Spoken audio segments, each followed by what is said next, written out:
neither majority nor minority, rather we want unity.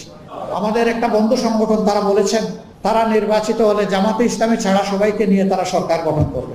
আমরা মহান আল্লাহকে সাক্ষী রেখে বলছি, আল্লাহ যদি তার মেহেরবানিতে জনগণের ভালোবাসায় আমাদেরকে নির্বাচিত করেন, আমরা তাদেরকেও সাথে নিয়ে দেশ গঠন করব। আর যদি কোনো কারণে আল্লাহর ইচ্ছায় সিদ্ধান্তে আমাদেরকে বিরোধী দলে বসতে হয়, আমরা তাদেরকে আশ্বস্ত করছি প্রত্যেকটি মানবিক কাজে, ভালো কাজে আমরা অবশ্যই তাদের কর্মী হয়ে এই কাজ করবো, আমাদের কোনো আপত্তি থাকবে না। সবাই মিলে আমরা দেশ গড়বো, এই কাজে আমরা তাদেরকে সহযোগিতা করব। কিন্তু তারা সরকারে যাওয়ার পরে আবার যদি পুরানা কায়দায় কোনো উলট পালট কিছু করা হয়, প্রথমে ব্যক্তিগতভাবে বলবো এগুলা ছেড়ে দেন। যদি তারা সংশোধন হয়ে যান আলহামদুলিল্লাহ, আমরা খুশি হব, অভিনন্দন জানাবো। যদি না করেন তাহলে আগেও যেমন জীবন বাজি রাখা আন্দোলন সংগ্রাম আমরা করেছি, আগামীতেও কাউকে আমরা ছাড় দেবো না।